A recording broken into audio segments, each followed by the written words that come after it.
when it comes specifically to what communities I belong to, specifically the Black queer community, there is a huge hole in the market, especially in a time where I personally believe that people need to laugh more. I'm biased, of course, but I feel like For the Boys is an ideal type of show to fill that. And I know that we have, above all else, an audience waiting to see a show like this exist. They are always taken from us, and I feel confident with the team that we have behind us, Colman and SJP and everything. Like they're just really, really involved in the project and really push us, myself and Ellis, make it the best it can be. That was a perfect pitch. That was our pitch, essentially. Like last year when we were pitching, that was really it. It was like, there's a hole in the market, man. You guys need a show like this. First off, everyone needs to listen to your podcast. I think you guys are probably my most favorite industry podcast out there, because you guys really teach actors how to actually be entrepreneurs, how to actually market themselves. So I also do feel like every actor should think of themselves as a business person. This episode's a doozy today, guys. It's a really inspiring episode. I know it fired me up. We're really grateful to have Mekhai Lee on the show. Mekhai actually went to me and Joshua's school. He's a little younger than me, and he's significantly younger, of course, than Joshua. He's an actor. He's a writer, director, producer. I mean, he's a true multi-hyphenate. And I mean, I think is going to be a very big person in this business. I mean, he must be, he's like 5 years younger than me. He must be like 20, 7. I don't know, so anyway, he's incredible. When he graduated from UNCSA, he actually did the national tour of The Color Purple, and then he was in the extended off-Broadway run of Rock of Ages. So, great musical theater talent. And over the pandemic, he and Ellis Dawson, who's another actor, made a web series called For the Boys, which you can currently watch on the Slay TV YouTube channel, where it's garnered over 1 million views across its 10 episodes. We'll talk about the web series. It's fucking great. It's now currently being developed into a TV series with Colman, Domingo, and Sarah Jessica Parker executive producing, which we'll talk a lot about. It's really fucking cool.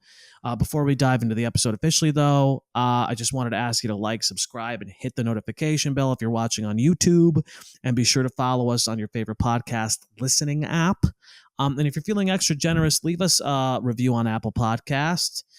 We read them all on the show. We play wet ass pussy, actually, and we read them all. We even read the bad ones. So that's cool. Lastly, if you enjoy Creative Risk and you wanted to dig deeper, dive deeper, consider joining our Patreon community. We offer 3 mentorship, well, there's some of that there, but 3 membership tiers starting at just $5 a month. As a member, you're going to get access to ad-free episodes, weekly motivational content, bonus full-length episodes, and much more, including a book club. Whoa. But it's more than content, really. Truly, you'll be part of a really cool community that's dedicated to accountability and support, helping you stay motivated and inspired. So head over to patreon.com/creative risk and sign up today. Without further ado, let's get into the episode, you guys. Okay, I have a Charlotte connection to roll into it. Okay. Do you know Kayla Carter well or no? Kayla Carter, yeah, she went to NCSA. She did go to UNCSA. I was just thinking about her yesterday because we did Passing Strange together when I was a senior in high school. Yeah. Really? Where did you? Oh, in Charlotte? In Charlotte, yeah, Actors Theater, which is a closed down equity theater now. But yeah. I love Kayla. She was in my class, and she works in Chicago a lot. I think she just moved to LA though. Oh, cool, so one time, so we had to do that. Did you guys have? You guys had Tanya? Yeah. Did you guys do the homeless exercise in Tanya's class? Yeah, we were the last class to do it. Yeah. Yeah. So what I did was for the homeless exercise, because I was 18 and feeling myself, was Kayla drove me to the middle of Charlotte and dropped me off with no cell phone. What? You know this. No cell phone. I don't remember this. One pair of a backpack with my clothes, and I was homeless in Charlotte for 36 hours. I've never been to Charlotte before. So she dropped me off, and bro, it was terrible.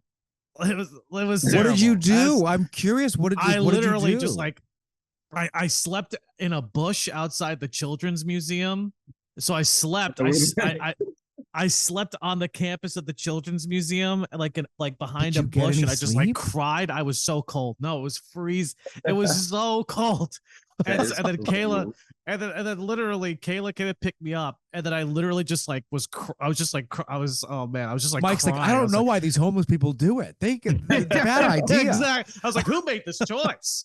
No, but it was like, and then I just slept on her mother's couch for like 12 hours. I remember that. She just brought me there. That was one of the stupidest things I ever did. That was just, but you're 18 and you're in drama school and you're like, yeah. You said it's method. Yeah, I get it. Yeah, I don't. Did it even help your exercise, Mike? Did it even help you? I mean, no. How would it? I mean, I don't know. But I remember I was taking a leak at the urinal, and Matt Bullock came up to me, and was Matt Bullock there when you were there? Yeah, he died maybe 2 years into my time there. Yeah. Oh man. Yeah. But he came up to me and he pulled up right next to me in the urinals, and so I'm peeing, and this is in the drama up there, and he goes, hey. I go, yeah, and he goes, heard you were homeless. And I was like, yeah, and he was like, that's pretty cool. Yeah, that was cool. I like he would like he that was shit. crazy. Yeah, he just like pulled up right next to me, just staring at me. He's like, hey, heard you were homeless. That's pretty neat. I was like, well, anyway, that's all of our generations of UNCSA here. I forget when you said like, do you know Caleb? Like, why wouldn't he know Caleb? But of course, all of our generations. Because when did you graduate? 2018. Oh my gosh! Right. I was 9 years before you. 9 years. Mekhai. That's how I feel about looking at the kids now. I have no clue who's there at this point. I'm like, yeah, I know. Yeah, it's disturbing. It is. We're talking it's low key disturbing. I mean, I'm like, but Hasiem was talking. We just met with Hasiem. He was talking about you guys were there at the same time. Yeah. Yeah, I love Hasiem. That's so crazy, Kayla, and I know Drea because of Kayla as well. Oh, yeah, I love Drea. That old queen. I know she's listening. So gorgeous, dude, and I'm just so proud of her and her partner now, who's in Harlem and everything. Like, Jerry, yeah. That connection was just like, wait, I know this girl. Like, it was wild because you're already watching the show and whatnot. You're seeing who else is out there, what other shows are being made, right. What artists of color specifically are coming up. Exactly. She's so cool. I've met her. I'm like I'm very, very close with Drea, but I've only met Jerry like one time, and she was super. Like we could tell because Drea's just like gets to be a little like smushy around her, so it's like very like because Drea's always holding it down and always like being very. So it's like it's nice to see her be able to like sort of give it like be able to feel like she can be lifted up and held by somebody. So that's cool. Yeah. Drea's dope. She's dope. She's amazing. Yeah. Well, speaking of series, the transition. One of the big reasons we wanted to share you and your genius today, and I don't mean that word hyperbolically, Mekhai. I am a big fan. I'm a big fan because I first got to sort of know you some years back now, my gosh, when we sort of had a convo, it was on socials at the time, about your making of what has become a very successful web series for the boys that you conceived, wrote, and directed. You co-directed, I think, if I remember correctly. Yeah, well, pretty much all of it, but with a writing partner. So we kind of our brainchild together. We did it together. Right. That's cool.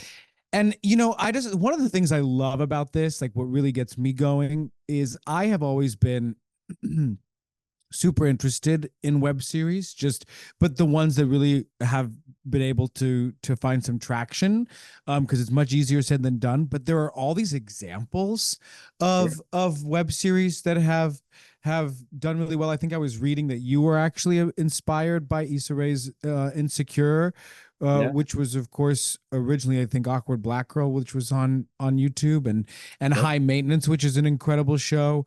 Drunk History, of course, Broad City, Burning Love. There are so many examples of what started as a web series and then became a very successful series. Actually, not to be too tangential, but Cola Scola, the amazing Cola Scola, is having a real moment right now with their play Oh Mary, which is on Broadway. But Cole and Jeffrey Self, who's another semi-graduate of the School of the Arts, he left. He was in my class when they first started creating. They had a series on YouTube called Jeffrey and Cole Casserole that Logo TV literally picked up as is and then just redistributed it as the YouTube series on Logo. Anywho, there are so many examples of how this is an incredibly powerful, potent tool. And what we love about it, what really gets us off about it, is that it truly is self-made. You sort of led the charge. You raised the money for it, which we're going to talk about. You had the concept, et cetera, et cetera. And it all came out of you and your writing partner. So that's really what we want to share with our audience today. And I think a good place to start is by talking about the inspiration for the series itself. And maybe you can give a little more context for just sort of the general gist of what For the Boys is ultimately about. Sure. So the inspiration came from a multitude of places. I was actually graduating from NCSA and I booked this tour. I was in The Color Purple. And on that tour, I was speaking to a lot of folks, and a lot of them were a bit older than me, so they were kind of tapping me into like different television shows that they watched as a cast to kind of like pass the time or whatever. One of which was Sex and the City, which is like hilarious because I had never seen it and, really didn't think it was for me, being a generation that sort of missed it, I guess. And also clearly not a white woman. So I was like, this isn't anything I would kind of like be into. And then they put the movie on first just to kind of like get me used to the characters or whatnot. And I'm watching Carrie, I'm watching Samantha, I'm watching Charlotte and Miranda, and I'm thinking to myself, wow, this is hilarious. This is like so specific, but they'd be shocked to know that a lot of Black queer men speak exactly this way, specifically with Samantha. Like, it was just like, this language is very pedestrian for me. Like, I was like, oh, I get this right away. I know exactly who these characters are, who these women are. In fact, I'd probably be their friend. You know what I mean? We'd go to brunch together, like type shit. So watching them sort of like go through their friendship, cycles, and you're watching seasons of this show and falling in love with them every year more and more, kind of like seeing them fall apart, come back together, the friendship being the love story of Sex and the City. I was completely inspired. And then of course, at the same time, Issa's Insecure is on. I think it was like season 3 or 4 at that point. And I'm looking at someone who sort of set this trajectory for us.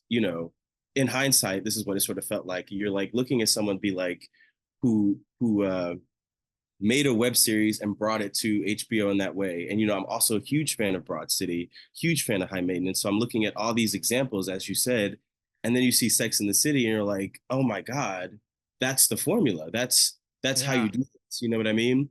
And I remember, really quick tangent, I remember in college, they have folks come visit the senior class and everything. And I was talking to one of the casting directors about like, oh, what do you do in the meantime when you're not getting cast, when you're not booking and things like that? And this is before I had auditioned or anything. I didn't really have any experience. And they sort of like gave this advice of like, make your own shit, so to speak. Just like go out there and create your own stuff. And I was always thinking, oh, well, maybe when I'm older, like, sure, like I'm not going to do that. I'll probably book before then, whatever. And then I got bored waiting around.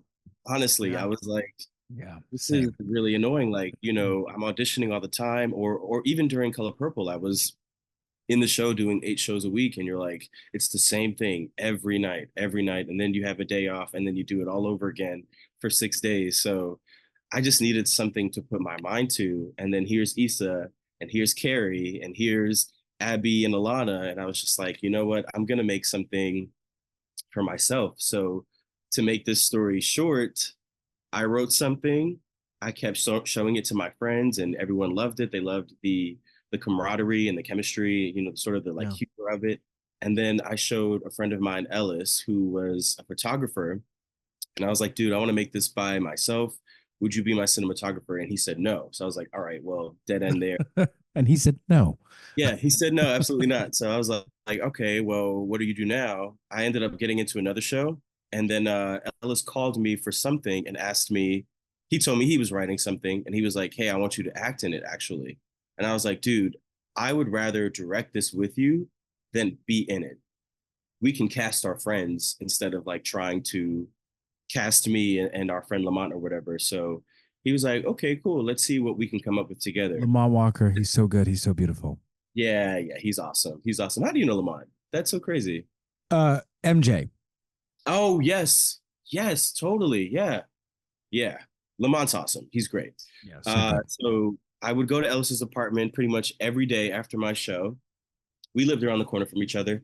And I'd get there around 11 o'clock at night, and we'd stay up until about 6, 7 in the morning, just kind of like fleshing out what we wanted to talk about, what the season was going to be about. This happened for about 2 weeks, 3 weeks maybe.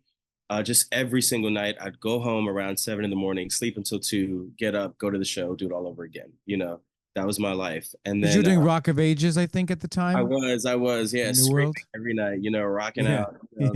Yeah. That's how it gets. You know, you have to do what you can for a check, right? But yes. No, hey, listen. I've done far worse. Right.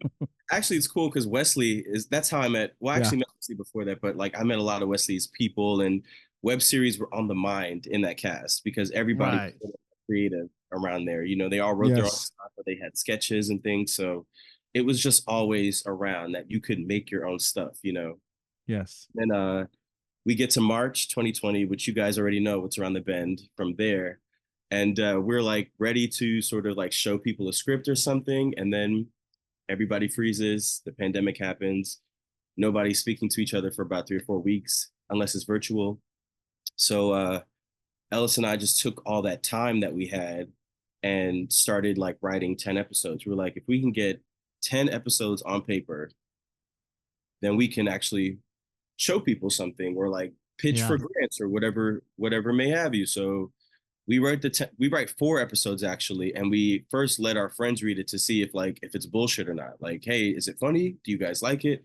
Because at the end of the day, we called it For the Boys Aptly. We wanted to make it for our audience, you know, and sure. Lauryn Hill has this really cool lyric in Miseducation. She says, all I wanted was to sell like 500 and be a ghetto superstar. And that's essentially how we felt about it. We were like, we just want to make it for us. And like, if it's a thing, it'll be a thing. But if it's not, we tried. The pandemic will end whenever it ends, and then we'll just go back to auditioning. We were fairly successful. Ellis worked too. So we read it with our friends or whatever, and then they loved it. They were like, it was on Zoom. It was like 12 of us, and everyone was like, you guys need to make this. This needs to be a thing. So obviously with that fire, we're like, okay, we're going to finish out 6 more episodes. And we shot in the winter going into the new year of 2021. We shot for about 10 days, 4 episodes, raised money on GoFundMe. It was one of those things where it was like, you know, hopefully people will be willing to give us money, but we didn't really know that many like film donors or anything like that. We funnily enough went to Winston-Salem, and because we cast one of the actors from NCSA class of 2022. We went to Winston-Salem and shot with him because he couldn't leave school. We all rode down, and you know, I didn't know that.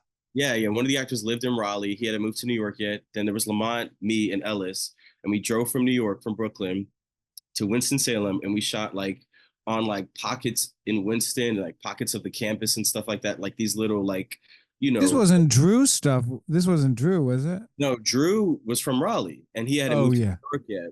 Yeah. Chandler went to NCSA. He's so good. I mean, everybody's great, but Chandler is really, that's that pickle training, dude. I remember we got his tape. Yeah. It was funny because we had seen a lot of people wanted to play Anthony because Anthony's the out loud and proud one, right? Yeah, right. So a lot of tapes were coming in, but that's really all they were doing. It's just like, you know, sparkle, glitter, you know, spectacle.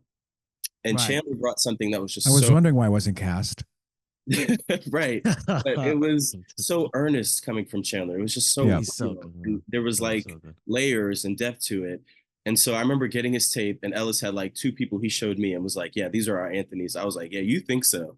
I'm gonna save Chandler for last. And then we watched Chandler's tape, and it was just like, right away. There was no way it was going to be anybody else. So we kind of Wow. catered a lot of our scheduling around him because of school. So we went to Winston in August. He had just started, I think, his sophomore year or his second year. And then during his Thanksgiving break, he came up to New York and we housed him and we shot like the scenes he was in. And gosh, that was like, I think 7 days nonstop. And then he had to go back for school and everything. Wow. And it really looks like it's like at a park in Brooklyn. Yeah, like, dude. It was like, yeah. It looks like you shot. I'm shocked at that. I forget the name of the park, but it's like up the block from school. It was like the park everybody would like walk around and like, Wait, where the tennis courts are. Yeah. Yes. Yeah, Wow. Didn't you have like drone shots in For the Boys too, if I remember correctly? that was our cinematographer Pierre. So he had to connect for that because we wanted like transition shots. It was such a small thing, and then everyone was like, "Oh, it looks so expensive." I was like, "We literally just knew somebody." It was Pierre's good too. He did Pierre did Angels of Uptown, right? Too. Is that the same guy? So. Pierre is a Broadway actor too, so he's in. Oh, never mind. In Aladdin now, but we all knew him. Everyone who worked on For the Boys also does musicals, which was the funny thing. That's literally amazing. Because it was the actors we knew, it was our friends, It was people who could, make time for us. And everyone was out of work because of the pandemic. So we all had time, What would you say the biggest challenges were in terms of making this? If it could be production, post, all of it, I think it was the tenacity to withstand that. You know what I mean? Because we're not filmmakers, or we weren't. Now we consider ourselves that, but we weren't at the time, and we didn't really know anybody in that industry, in that world. And filmmaking can be very exclusive and very like hoity-toity, for lack of a better term. It's just like who you know and how good are you right away? Like, is it giving like that like sort of upper echelon like thing, right? And we were, again, very pedestrian, very like guerrilla, very like on the ground, doing everything ourselves. So there, a lot of the times when we applied for grants and whatnot, people weren't really willing to invest in us, Wow. And like Josh said, there's a lot of web series online that are examples. Only if 5% of them actually make it to become hits or realized television shows. There's a lot of bullshit out there. So people can never really decipher if we were going to be the one that could be something, or we were just like making something with our friends and it was just going to be stupid and, a one season thing, Wow. I love that you say, I'm so sorry. I love that you said that because that really is a challenge with all artists is how do you basically train people, right? Like we need to train people to take us seriously and like to realize that we're not bullshit because people are not going to give us the time of day unless we like demand it or show up and have the goods.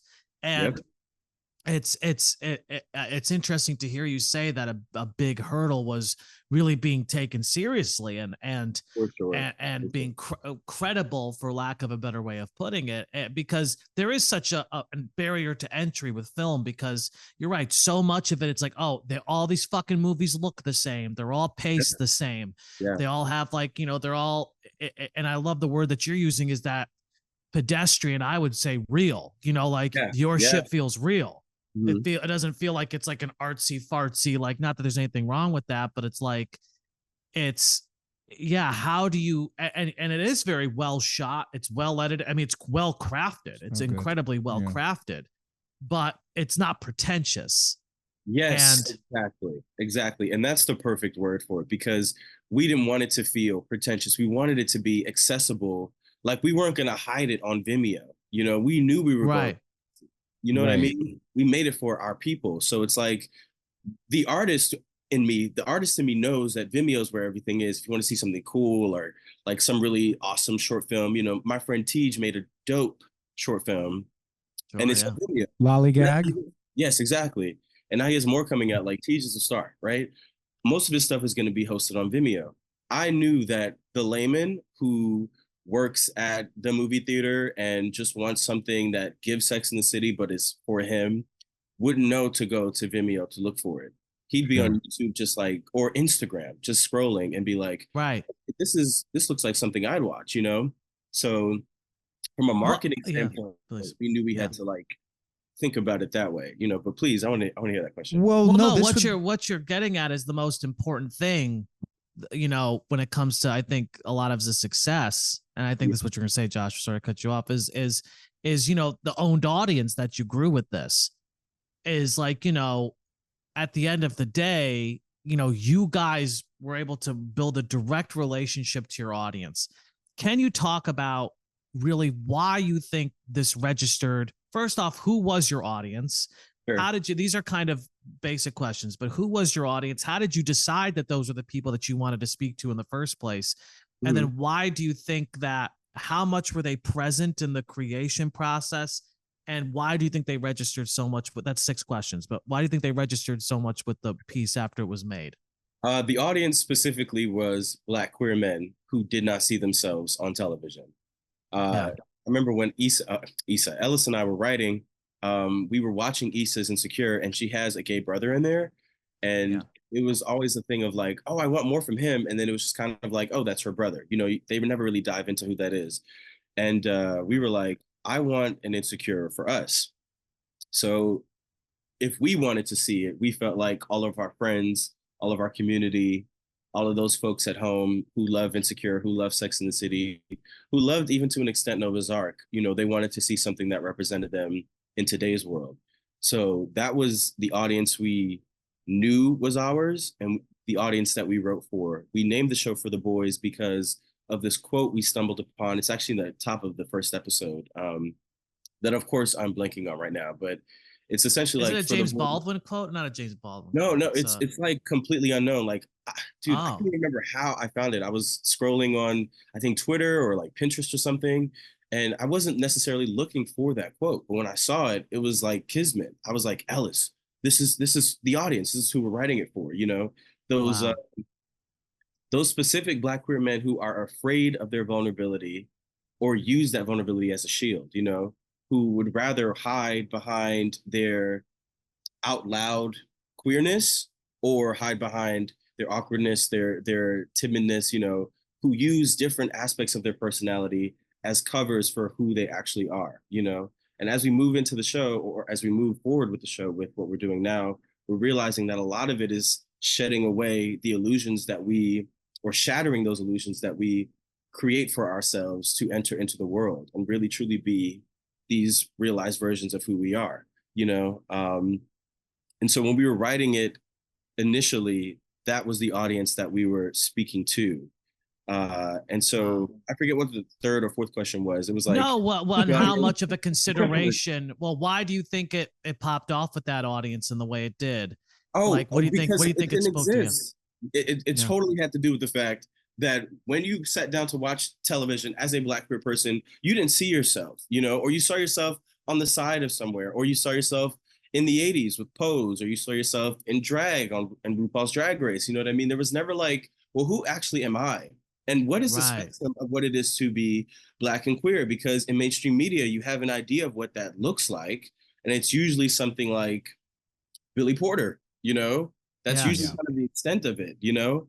And so when we sat at home with our friends, smoking with our friends, drinking with our friends, and we went to a bar, there was a multitude of or a plethora of versions of types. It's not just like the fabulous, like sort of like these fabulous, fantastical worlds. It's like chilling on the couch with your buddies. It's like, where's that? You know? Yeah, sure. And like that, actually, that version of queerness might actually be just a smaller fraction than people realize. That might be like 2% of it, and a very loud, flamboyant 2% of it. And I love them dearly. Chandler's a sister, you know, but at the same time, it was like Ellis and I are more mask presenting men, you know, and there are men who like you would literally never know, who are just at the bar with us, kicking it, cooling, you know.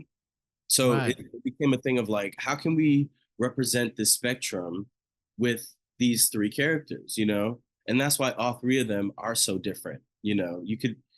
We always say that the 3 of them would not be friends if it were not for this show. Like, they would not have come together in this way, you know.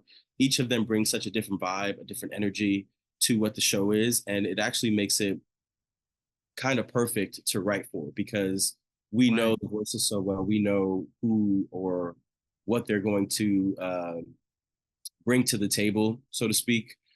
So it really does it frees the show up for a lot of possibility, you know? You know what I'm vibing with what you're talking about here? What's is that? And then sorry Joshua, I know I keep, because I'm just vibing with it. I'm vibing with it. Is first off, there's this, do you know Creative Act by Rick Rubin? Have you ever heard of this book? It came out recently. Do you know who Rick Rubin is? He's like he's like the white guy with the big beard, and like he's a very famous music producer. But he released a book called The Creative Act, and he talks about how all artistic projects should be a whatchamacallit, a diary entry. They should all be, without consideration of the audience. And, it's interesting, but then there's other guy who's this prodigy dude. What's his name? Jacob, this musician. Right. Yeah, he's like 30. Yeah. Yeah, he's super young, and he does like the synthesizer, and he conducts the audiences. I know exactly what you're talking about. Yeah. He challenged that, and he's like, I actually think it's important to consider audience. And one thing I just want to hype up is that, when we thinking about our audience when we're making art, it's often considered, I think, like it's not looked on in the kindest way, because it feels like, but you're not talking about industry. You're not talking about the industry. You're not talking about producers. You're talking about the actual people who consume art. You're talking about people out in the world. Yeah. And the fact, what's beautiful, I think that I want to lift up about what you're talking about is you were, I could tell that you had a hyper specific image of these people, and you were impassioned to speak to them. Yeah. And you were lit up by that. It wasn't just like there's nothing wrong with this either, but it wasn't just I have this thing I want to express and people will like it or they won't, I'm not saying that that's not a valid way to also make art, but I think the reason why, no surprise that you fucking had, and this is, I think, gotten over 1 million views across all these episodes. Yeah, it's wild, man. I'm so grateful.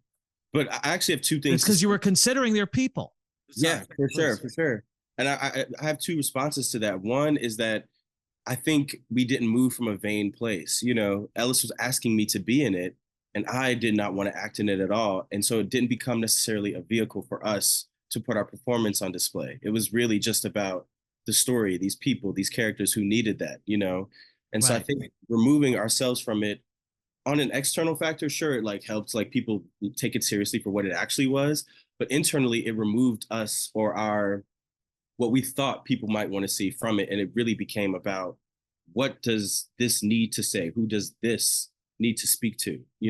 Not how do I need to look, or the best way I can, we have to cater the storyline this way because I do this type of drama very well. It never became about that, because it really was just about the project.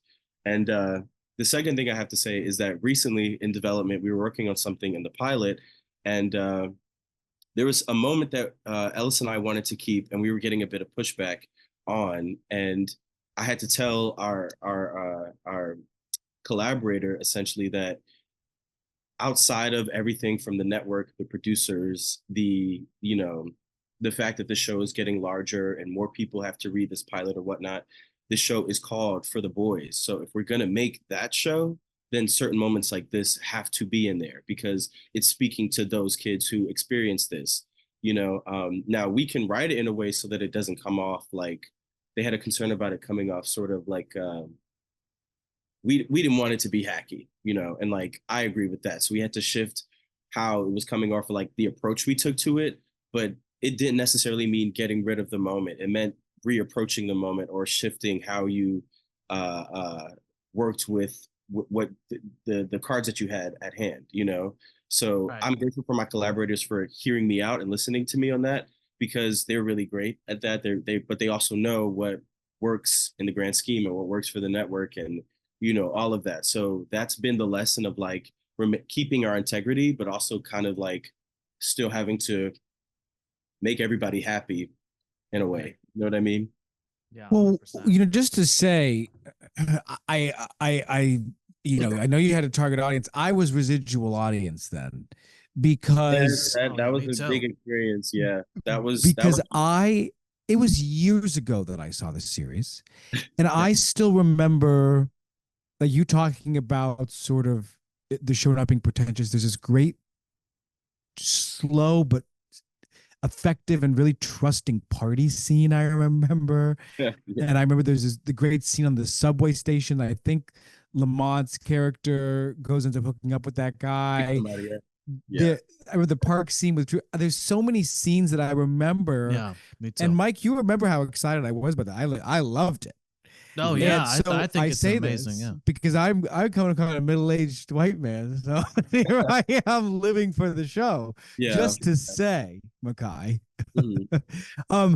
But here's my question for you too. Along with you having an audience that just loved it and it being great, did you consider marketing when you were going into post in particular? And did you have a strategy beyond we're going to put this out there and see how it goes?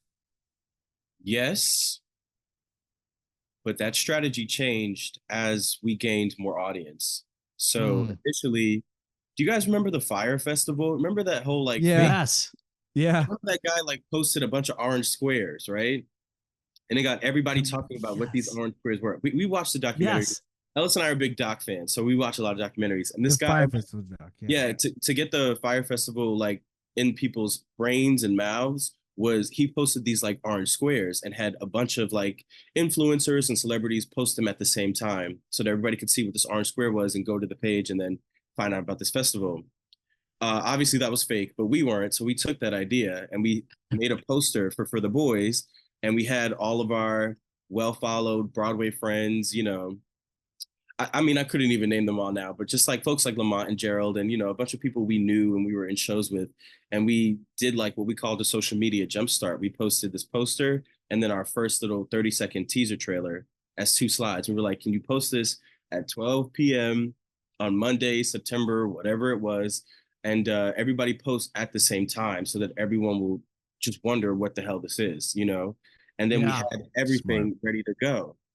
So we made all the accounts the night before, and then we all posted at the same time so that when all these people started coming, and of course we targeted folks like Native Son and, you know, people we knew had big queer Black followings, you know, that got a lot of people to the page just out of curiosity. I think we got like maybe 1,000 followers that day, maybe like 800 or something like that. It was like under 1K, but for one day it was really, really impressive, right? So then we were like, okay, cool, we have a following here. And then every week we had a scheduled sort of like teaser thing to drop. And that was to raise money for the show. So we would like Monday drop a little teaser, Friday remind people about the GoFundMe. Monday drop a teaser, Friday remind people. And we got about 4K up in the GoFundMe to make our episodes. And then as we were shooting the episodes, we posted on the Instagram and BTS and, you know, script excerpts and things like that. Once the show came out, it just became about posting clips from the episode that had just come out, like that had just posted the week before, you know? And then after that, the strategy really shifted because people were so excited and we were getting a lot of like traction on the Instagram. It just became like, well, what are they asking for? How can we give them a little bit of what they're asking for, but also leave a little mystery, a little to be desired, you know? Yeah, sure. Because we wanted people to constantly come back and, you know, like pine for it, you know. And now we're at this period where we've been kind of quiet for a little while, but it's because of the network and everything. We're really not allowed to post as much anymore, like talk about it in a certain way, you know, but all for good reason. But at the time when we were free to do whatever we want, we still kind of kept it under wraps, you know. We took our example from like Beyonce and stuff where she just doesn't say anything. Now we're not Beyonce, but like we did try to be like, all right, well, here's a little taste of the album. Here's a little taste of this. You know, we like tried to keep it mysterious, you know, enigmatic, you know. Well, you know, please go ahead. No, go. We're just so eager to talk to you, Mekhai. We can't figure out who wants to ask the question first. No, but I just sorry to stick on this audience thing, but I think what you're talking about and what's so empowering, and I think what is so exciting to Mike and I actually is that you were following a sense of truth. Not only that, you created great work that was speaking to a specific group of people, and you were doing this all outside the bounds of the industry a bit as we know it. Yeah. And so to that end, from your perspective, to your point about, I think it was, you were talking about on Issa's show, like the gay brother or whatever, like at a small Sure, part. yeah. What is your current perspective on the state of television and Hollywood and just media in general in Yeah. terms of representation, and also people maybe just even making art? Like, are they missing something? I definitely think they're missing something when it comes specifically to what communities I belong to, specifically the Black queer community. There is a huge hole in the market. And then to kind of like broaden that perspective when it comes to comedies in the market. I mean, the most successful comedy I can think of is Hacks, you know, that is actually a comedy, because then you think about stuff like The Bear, which is 30 minutes, so it's counted as a comedy, but it's really not. So when we think about like on a large scale, what we're seeing in mainstream media, a lot of the times these shows that are like hard funny are really not getting as much play because everyone's going for the prestige drama, Succession, House of the Dragon of it all, you know? So I'm finding that there's a hole in the market, especially in a time where I personally believe that people need to laugh more. We're finding a huge hole in the market where there's not something to necessarily enjoy with levity. You know, everything has such heaviness to it. You know, even though The Bear has moments of like that are kind of funny, I would never classify that show as a comedy. It's brilliant. It's a great show, but it is not necessarily funny enough for me to be like, yeah, like. Whereas I love It's Hacks and like, stressful, sure. Yeah. yeah, it's super stressful, but like Hacks has moments of depth and weight, but it is a show that leans more into its levity, you know, even though it can be Yeah. satirical at times and, you know, poke fun at the industry that it belongs to. It always has a moment for you to kind of just like relax and laugh at yourself or laugh at the industry or laugh at, you know, being a writer, being an artist, the whole nine. So when I think about where mainstream media is as far as A, Black queer people, or B, shows that are comedic, there's a hole in the market personally, you know, and I feel like I'm biased, of course, but I feel like For the Boys is an ideal type of show to fill that hole in the market, you know. And I know that we have, above all else, an audience waiting to see a show like this exist, you know. They are always taken from us, you know. And I know, well, this is also a confidence thing, but I feel confident with the team that we have behind us, you know, Colman and SJP and everything. Like they're just really, really involved in the project and really push us, myself and Ellis, make it the best it can be. You know, the writer I am today would not have written For the Boys as it is 3 years ago. You know, That's crazy. It's a brand new show. It really is. It's a brand new. There's new nuance to it. It's just we're improved writers. We really are. You know, so I look at it now, and I'm always flattered when people say they love it, and I'm always just cringing at it because I'm like, God, I wouldn't write that scene that way. You know, or I would totally change how we shot that. You know, but it's funny to me because that's me and Ellis's experience of it, and Colman will constantly remind us that it is still good. You know, just but you are going to make something better than it. You know, so. You know what's wild about, before we get into some specifics about where it's at now, and what's wild about how you just talked about that is that was a perfect pitch. I mean, that was a perfect pitch. That was our pitch essentially. Like last year when we were pitching, that was really it. It was like, there's a hole in the market, man. You guys need a show like this, you know.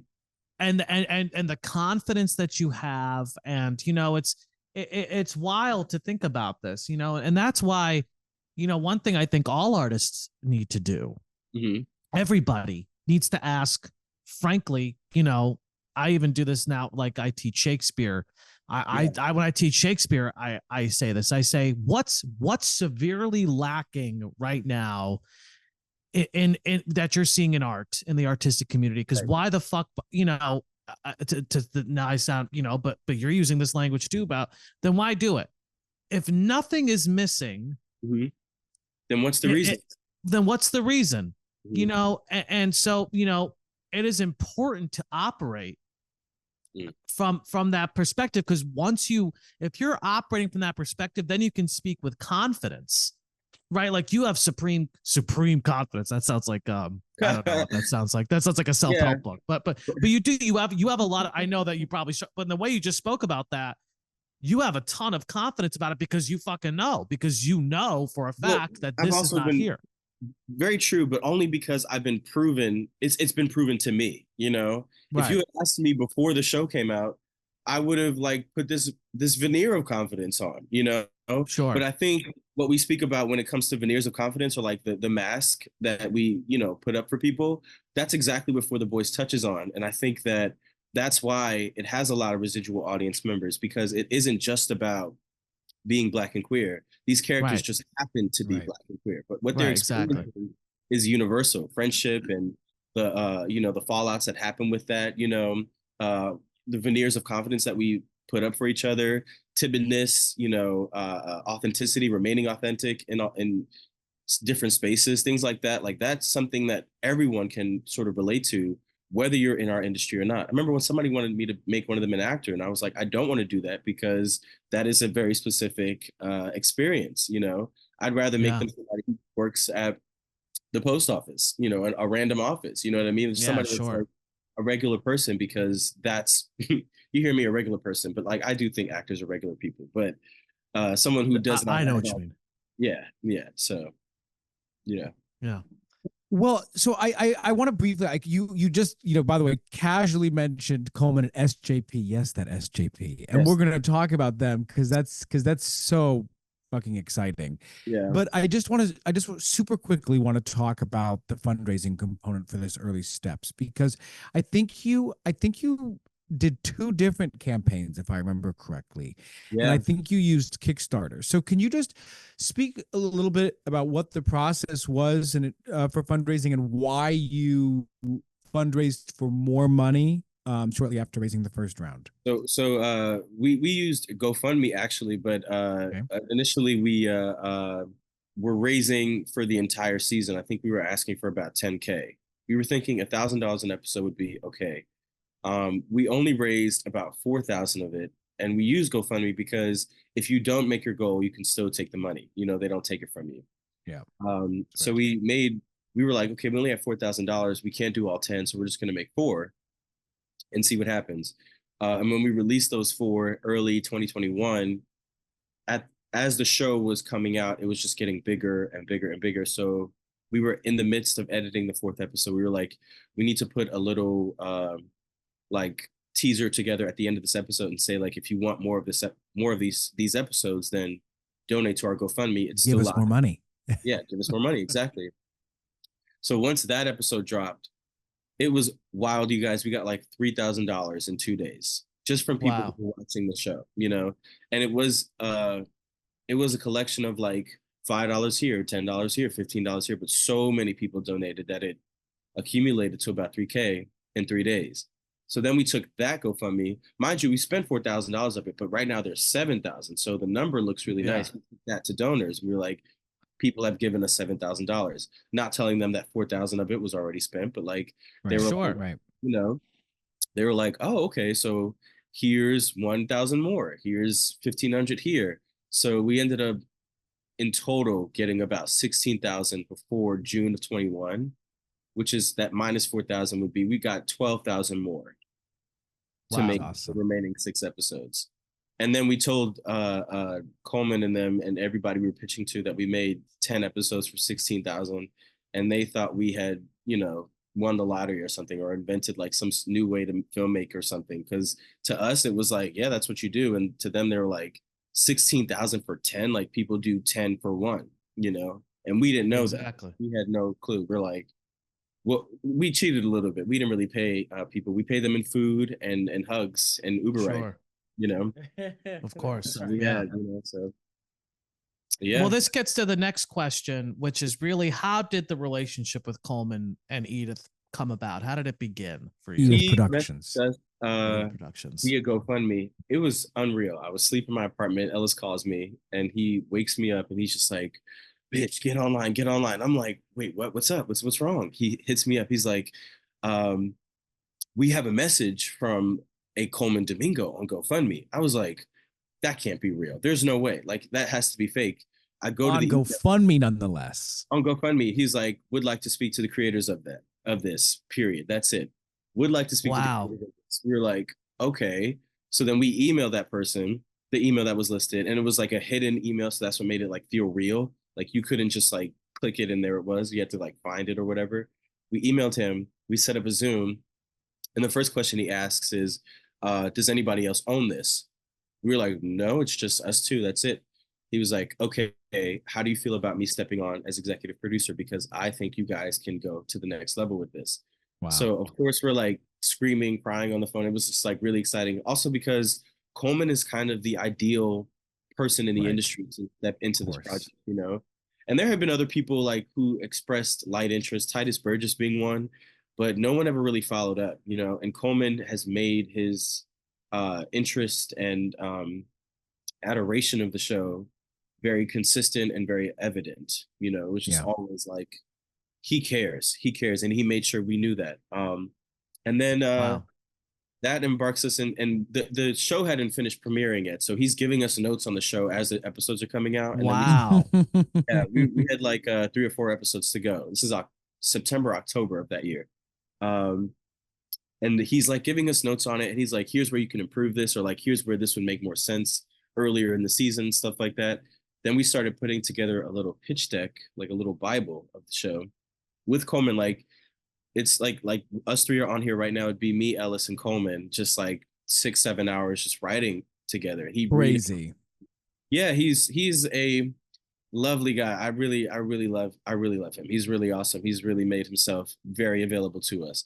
And then as that went on, you know, Christmas comes around, he starts taking the deck and giving it to different folks. And so one of the people we thought was going to be a thing was like, he gave it to also sort of felt like, okay, I may not necessarily love everything, but like he feels right for this show, right? So he handed it to and we had like a pitch meeting with them. Didn't come. He sent like his subordinates. So we're in the meeting with them, and I remember Colman was like abnormally quiet. So it's just me and Ellis kind of pitching a little bit, saying like, this is what the show is. Here's the hole in the market. And then afterwards, Colman was pissed because he was like, he was pissed. Yeah, he was like, my friend, like, why wouldn't he come? You know, we were like, oh, okay. And then 2 days later, we found out that is actually interested. He liked us. He watched the Zoom or whatever, the recording, and he wants to meet us. But Colman's like, whatever, we don't want to do that. So I'm thinking like, what the fuck are you doing? Like, no, we need that, you know? I kid you not, like I went to bed angry that day. And the next morning I got a call from Colman. He's like, so Sarah Jessica Parker's company saw it and they're interested. Saw the deck. And they're okay. Yeah. And they watched the episodes and everything, and they want to meet with you guys. So then this is around my birthday. This is March. So we meet with them like 2 or 3 days after I had a birthday. And it was like a match made in heaven. There was no way we were going after that. It was like, yeah, this is the way to go.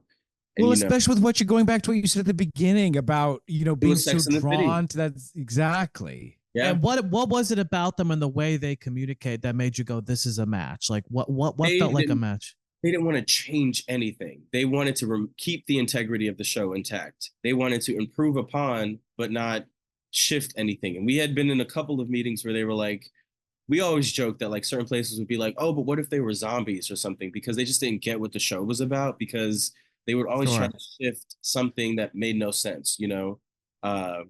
One place suggested that like, oh, what if one of the boys were adopted by like white parents or something? We were like, that's not really what it's about. So we just kind of got to get it, you know? And with Pretty Matches Productions, that's the name of the company. They just got it. They just knew us. They knew how to speak to artists. They know how to speak to writers. And where we differ a little bit is that a lot of writers are very like shy, and I can be shy, I can be a little reserved, but I also went to acting school, and so did Ellis. So it's like, you know how to sort of, for lack of a better term, put it on. You know what I mean? You know how to kind of speak to people, you know? And so they like that pitching to them didn't feel like a lesson in itself. All they had to do was teach us what to say, not how to say it. You know, we could sell something because we've sold, you know, being in shows and things like that. We've auditioned a bunch of times, you know? So Well, I mean, and the reason why Colman too, I mean, it's talk about like a self-made dude. I mean, that dude has been making his own shit from the for ground up decades, for yeah, decades. yeah, Like that is a dude who it doesn't surprise me that he's a pretty savvy business guy, when it comes to like hearing that story about like, nah, fuck him, we're gonna find something better. It's like because yeah. that dude has made shit uh, for a And whatever. long time. Yeah, he used to.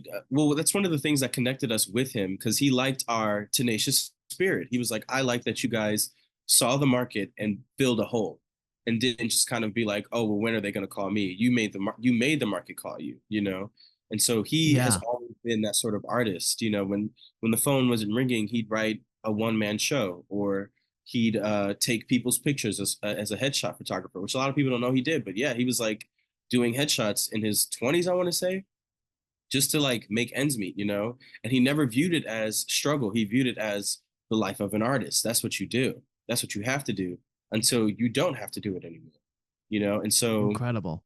he's incredible, and he's opening doors for us that without him would have taken much longer to open. Of course. And just to be clear, because what are those doors exactly? So it's doors where he's like sending the script to, or sending the deck to like production companies to, or not to like networks yet, or like what's really that process? First.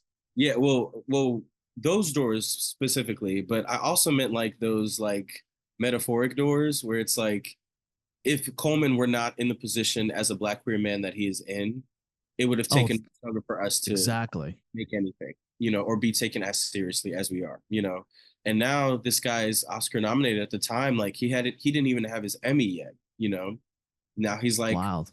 An Oscar nominee, So it was wild to watch his career and then be able to call him and be like, an Emmy, an Oscar, like, Robert Downey Jr., and he's just like, he's the best though. He's just a jokester, he's a really cool guy. But that process was like, it started with the production companies. So Lee and SJP and Hillman Grad, that's Lena Waithe and everything. He sent it to everybody he knew because he knows everybody. And then we had various meetings and various interest levels. And then it came to SJP and her company and Allison and Claire over there, who are amazing. They are who we talk to pretty much the most. And they showed so much interest that once we kind of like moved into the next phase of the process with them, it just became about preparing the pitch. It became about kind of like pulling together ideas to, put what's the pilot going to be about? What's your season arc? Sort of like very loose ideas of what that could be.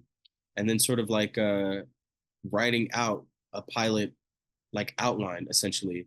Not like a full complete outline, but like a very loose one, just so you can pitch your first episode to the networks. So we did that, and then Allison and Claire would come back a lot of the time and be like, great, not great, great, not great. This doesn't work because this. Dive deeper here with the character, stuff like that. And then we pitched essentially, I want to say October 22 through January 23. And we got our yes, which I can't say yet. But we got the go ahead, and then we started to move into contract negotiations. Those ended in April. We were about to begin writing with them, and the strike happened in May of 23. Oh, right. Fuck. We couldn't work for like 6 months. And mind you, outside of like working with them, I had been like, I had really cool opportunities. I didn't say this, but like my manager came from For the Boys, my agents came from For the Boys. Like, we got, and I had representation, but better representation came along, and more intentional representation came along.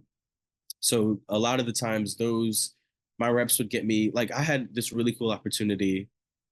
Feels weird to talk about because I really don't like to speak this way, but I was working on Succession's final season, basically just like shadowing 2 or 3 directors there for the 4th season, And so a lot of what I was doing was not acting anymore. It was all film and television.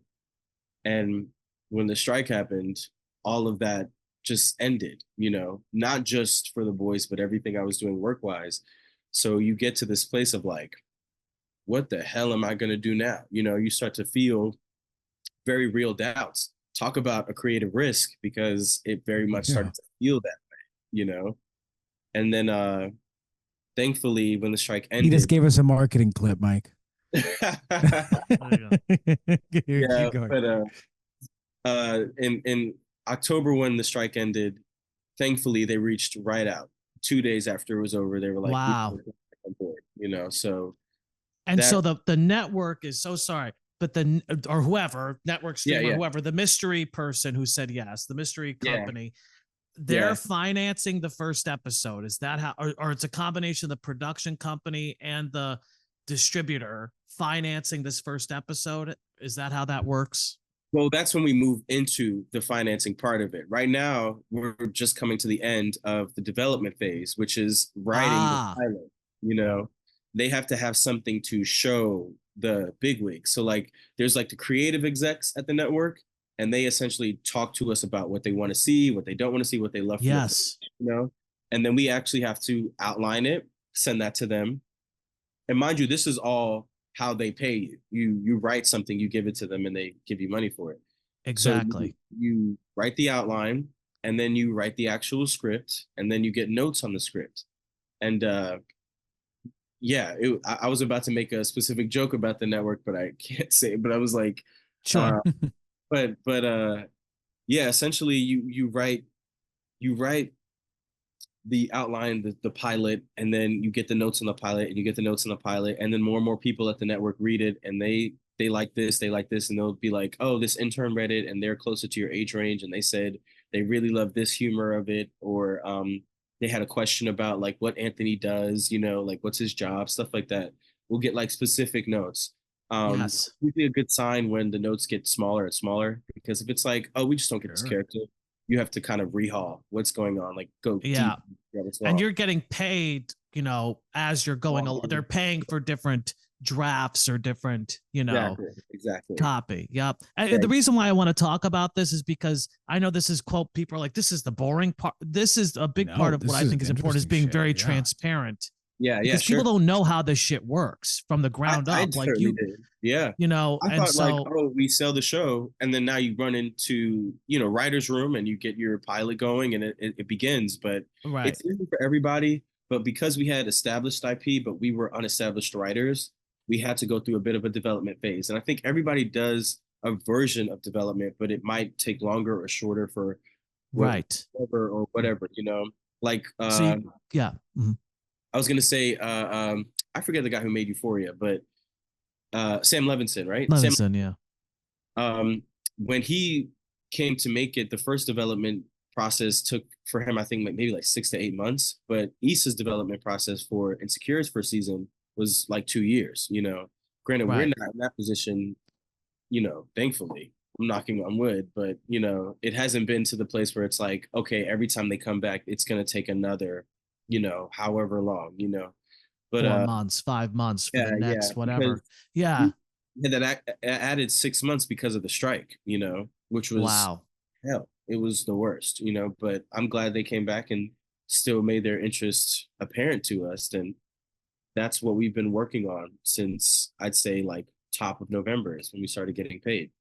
And so if they greenlight this, and you've written the pilot and an outline for the season, is that what you have right now? Right now, we have an outline for the first episode and the pilot for the first episode. And Ellis and I know, as well as Pretty Matches and Edith, kind of where the season is going to go. Right.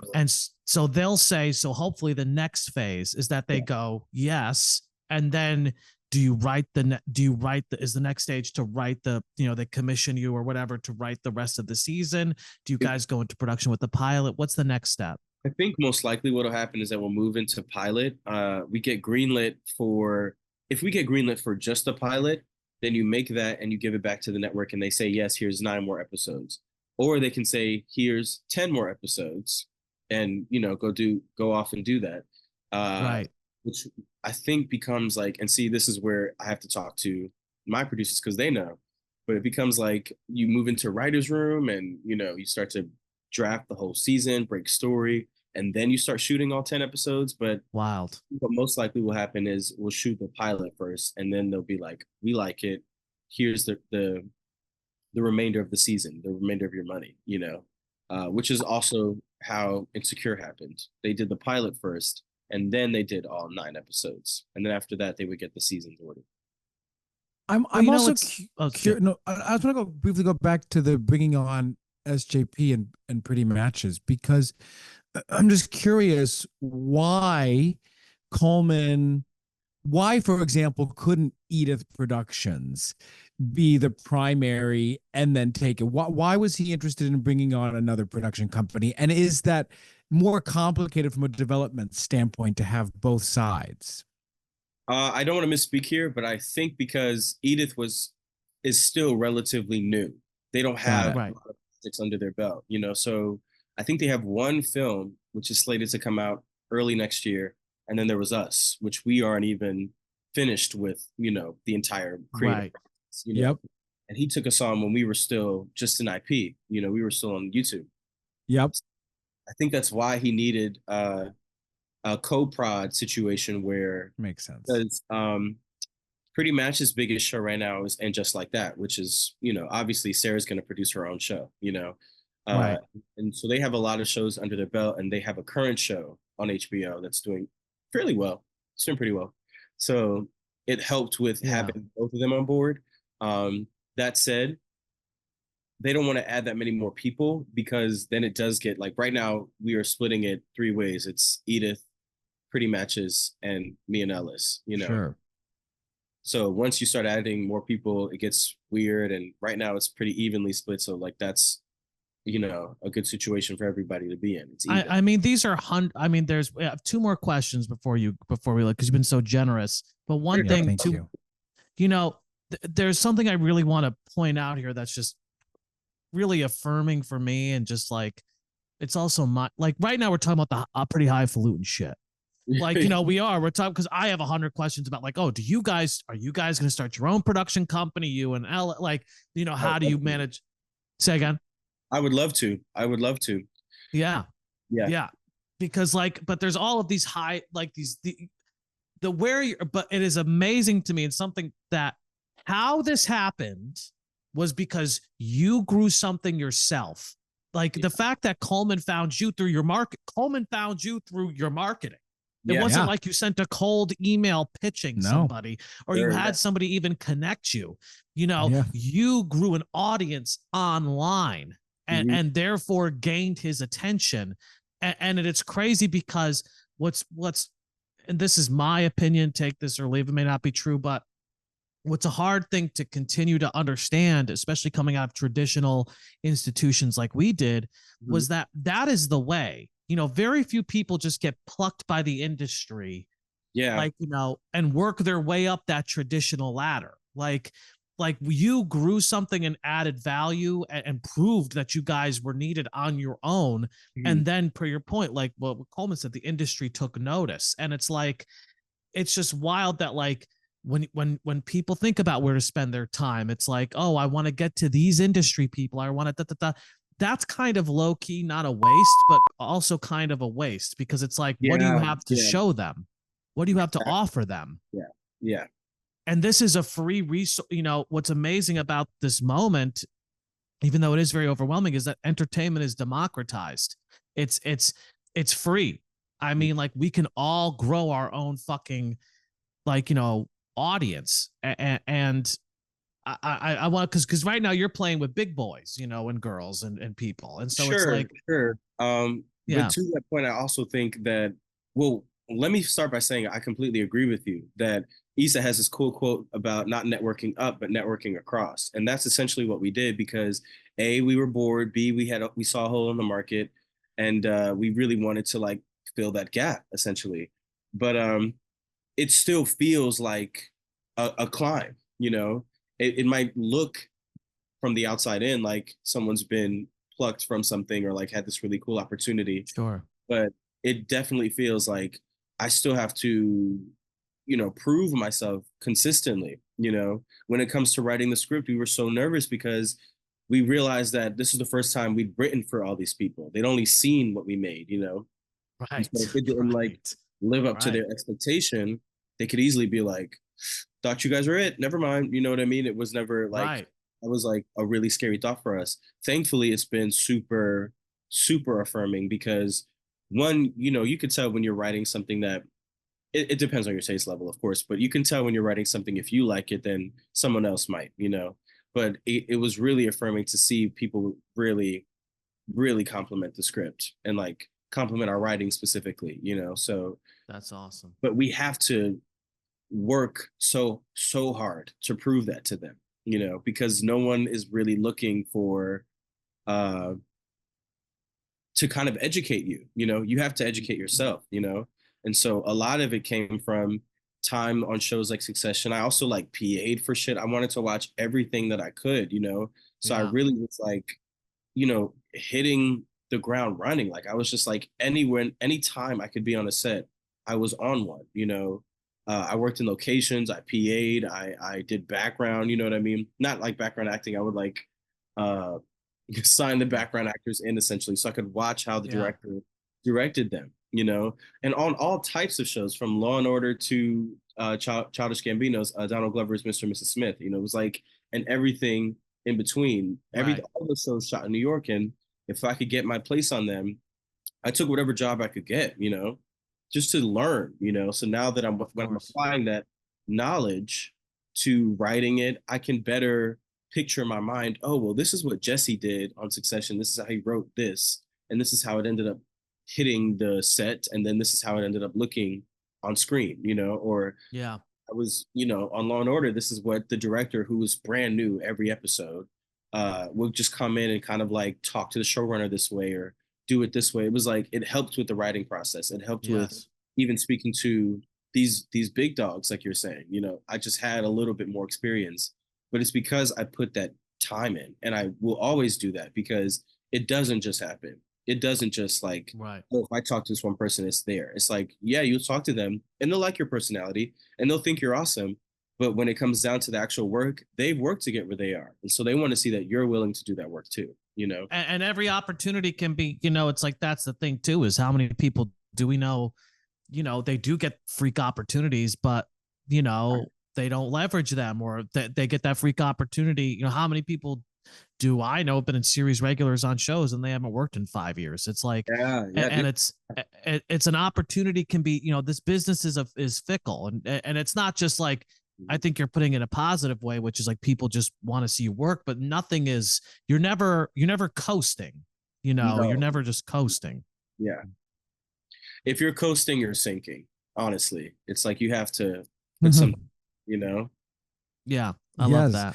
Well, it's funny because you have there's so many things that you have touched on, whether it's being open to learning from every opportunity that you have, whether also my internet might be, can you guys hear me? My internet might be a little we can hear you. wackadoodle. Yeah, you're good. Okay. No. Whether it's being open to learning, whether it's you know, being impatient and going out and just making something, whether it's about seeing, you know, a gap in the marketplace. There are so many elements, Mekhai, that you just clearly innately understand. And we you know, we talk so much about the power of self-producing and how we actually think it's the most important tool we actually really have as artists and actors in particular. But what advice would you specifically give to people who are looking to create their own work, whether it is a web series that of course they would love to see become a, you know, be in a position that yours might be in now, or just making work in general because it's the name of the game? I would say study, learn from the greats, you know. If it's a web series, if it's a play, I'm working on a play right now with a friend of mine who is an unrepresented playwright, you know, but his play is brilliant. But what he did was study, and he read everything. He read everything he can get his hands on. So for me, it's like, if you're not watching what makes your medium great, you know, for me, I was watching Sex and the City, but I also was watching Sopranos. I was watching The Wire, you know, I was watching when TV became prestige TV, you know. Sure. Learn from these shows, you know, what can I learn from these shows? So for me, it's like you can't just expect to just be great at it because you are. And I think I learned that from School of the Arts, honestly. Uh, Tanya and Matt and our entire faculty really just instilled in us that in order to be classical, you had to study the classics. You had to know what made these things great, and know them inside and out. So Yeah. for me, if you're gonna make something, don't just expect it to be just the shit because you think you're the shit. You have to actually Yeah. like put the work into, you know, study what makes everything else work, and then apply Yeah. your like perspective to that. Shift it in your own way, even if it is as pedestrian as for the boys, don't like take that for granted. And I Right. say that because I rewatch for the boys and a lot of things I feel like I took for granted that I wish I didn't. And youth is wasted on the young and retro For real. I look back and I'm like, damn, I could have really like tapped into my time. All this free time, I was just like chilling, smoking, whatever. I could have been like applying myself or like learning something different. Who knew that this would be the trajectory my life would take? So for me, it's like not only study, but also, keep your finger to the wind, essentially. Like, just like make sure you're paying attention to the opportunities that are coming your way and don't kind of like have it set in your mind what you think is supposed to happen and just keep yourself open to whatever can happen. If you have Yeah. plans to make a web series or something like that, and someone hits you like, oh well, actually I have this venue open for the entire month of October and you could kind of like use it for whatever you want. Don't say no just because like, oh well, I want this to be a film. Like it can't be that. It's like, no, like really like tap Right, into of course. available to you. Use your resources, use the assets that become Yeah. available to you because you never know what that can sort of lead to. You know what I mean? So That's that would be really smart. good advice. Yeah. Yeah. Like, don't, you know, keep your finger to the wind and like be focused. It's a good balance of like, be focused on what you want, what you're trying to do, but also don't deny where Yeah. the river is taking you because, You have to it's a great point. honestly, the best example I can have for my own life is that the pandemic really shat on all of our careers, and we were all moving, specifically us with the creatives for the boys and everything and the actors. We all were moving in a really positive light, and then all of us were frozen for months at a time. And I feel like I could have let that discourage me, but it was all that free time that allotted me the time to write something, you know. And because I was hanging out with my friends all the time, with masks and without, we just put that onto what we were doing. It just Yeah. became that's what the show's going to be about. That's what we were making. But I love that. that really was me not denying what the reality of my situation was, and like alchemizing it and turning it into something. That's perfect. Yeah. Well, thank you, Mekhai. Before we leave, we do this thing called comfort food performances where this was incredible. I mean, there's a lot of value, but before you go, we want to do this. So basically good. what it is this is like a performance, an actor's performance that you've seen. It could be, there's two different ways you could do this. It's a performance you return to time and time again because it inspires you, because you love it. Or it could be something you've seen recently that you're like, oh, I love this performance. And it could be just because you're multifaceted. So it could be a movie as well. It doesn't have to be just some specific performance. Okay. But maybe like, for example, Joshua, why don't you start us off? Because I know you have it prepped there. And I never have it prepped. I always have one prepped. Okay, I saw a great movie recently. It's a Norwegian film called Sick of Myself, and it's a horror comedy, and it's really good. And the lead actress, whose character I just despised, was so good at it. I think her name is pronounced Christine Thorpe when I was reading about her a little bit. So I hope I'm saying that correct, but check out Sick of Myself. Christine Thorpe's performance in that film is brutal and so fucking annoying. So that's my comfort food performance. I like that. Yeah, I'm gonna have to give a move. I will give it. I normally don't do this, but I will give a director. So Carolina and I'm obsessed with aliens. we watched Signs by M. Night Shyamalan. Sure. I always say his name wrong. God damn it. Shyamalan. Yeah. Yeah, I say Shalaman. But anyway, Shyamalan. But okay, this fucking I saw this movie 20 years ago or whatever, and it's been getting press again because like this new movie's out. I was like, this movie's incredible. Low key, you know, even though he's evil. I mean, Mel Gibson is like, first off, Mel Gibson is just like the acting, he just is undeniable. I mean, he's just a brilliant fucking actor, and he's a brilliant filmmaker too. You know, this is, you know, we got to separate the person from the art there, but like, and what I appreciated about Signs was and what I appreciate about, you know, M. Night, is that he breaks the rules. You know, there's like there's like the climax of the movie, like literally the scariest part of the movie, and he makes there's like a joke 2 seconds before it, and it's quirky and it's interesting, and he's got a really specific, like, you know, POV that's a little ahead of its time. But then low key, I saw Trap this weekend because I was like all excited. I was like, oh, and it was so bad. It was the worst movie I've ever seen in my life. Okay, good to know. Oh God, it was terrible. I wanted to terrible. see it. And I came in there like, yeah, fuck yeah. Yeah, I was it's like, M. Night, M. Night, baby. And I was like, it was literally the worst movie I've ever seen. But Signs, what a good movie. Yeah. Just like a good, different, quirky, but also genuinely terrifying movie. Okay, there we go. I've not seen Signs, but I've seen The Sixth Sense, and that was his like, that was his good time. Okay, so mine is, I always feel weird bringing the show up because the movie is so campy and is such a staple in pop culture. But this series is the best series that nobody is watching, and it's Interview with a Vampire. I don't know if you guys have seen it yet.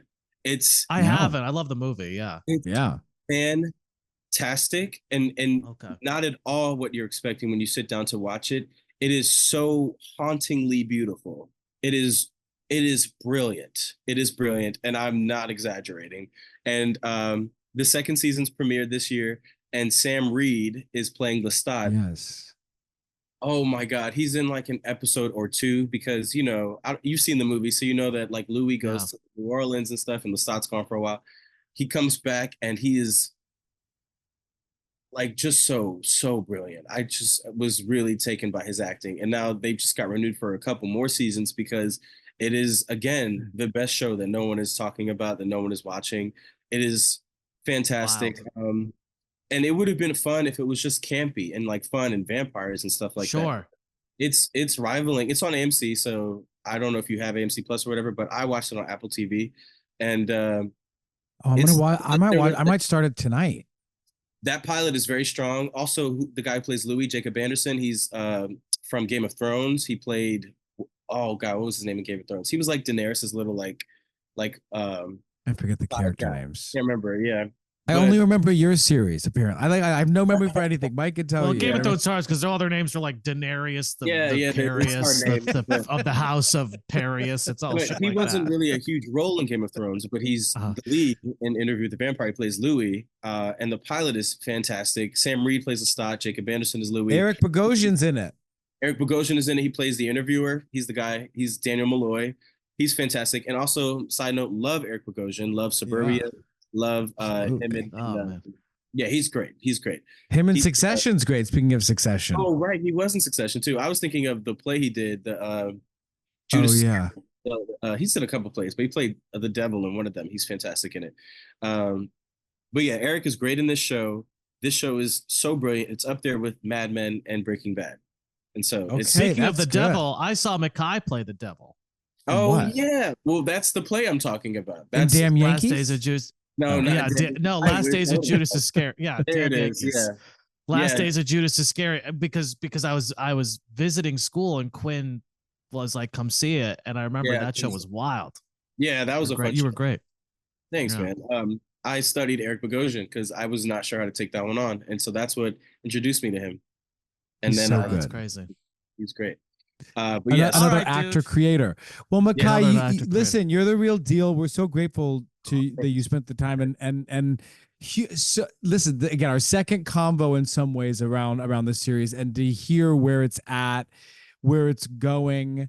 Yeah. You know, I hear the mystery. I have some ideas. My context clues. I'm super stoked. Yeah, So I yeah, can't me too. wait to see what comes together, really. Yeah, me too. Me too. I can't wait. The next time we speak, hopefully it'll have a season on television or something. There you go. Great, you know. There you go. Yeah. But All this has right, been- thanks, Mekhai. Where can people find you? At Mekhai Lee on Instagram. I'm not a big social media user, so to be honest, I don't post that much. I'm very focused on real life. I hate to say it like that, but like that's just kind No, of. I hear you. But If you need to get him, send him a message on GoFundMe with a hidden yeah, email address. apparently, yeah, I'll see that. I'll see a GoFundMe. Hey, thanks for tuning in to this episode of Creative Risk. If you've enjoyed, please don't forget to like, subscribe here on YouTube, follow our channel, or follow us on your favorite podcast app. A quick review on Apple Podcasts, like we said, would mean the world to us. We read them all, as I said. And if you want to go deeper, join our Patreon community starting at just $5 a month for exclusive content, motivation, and a supportive community. Check out patreon.com/Creative Risk Podcast, and we'll see you next time.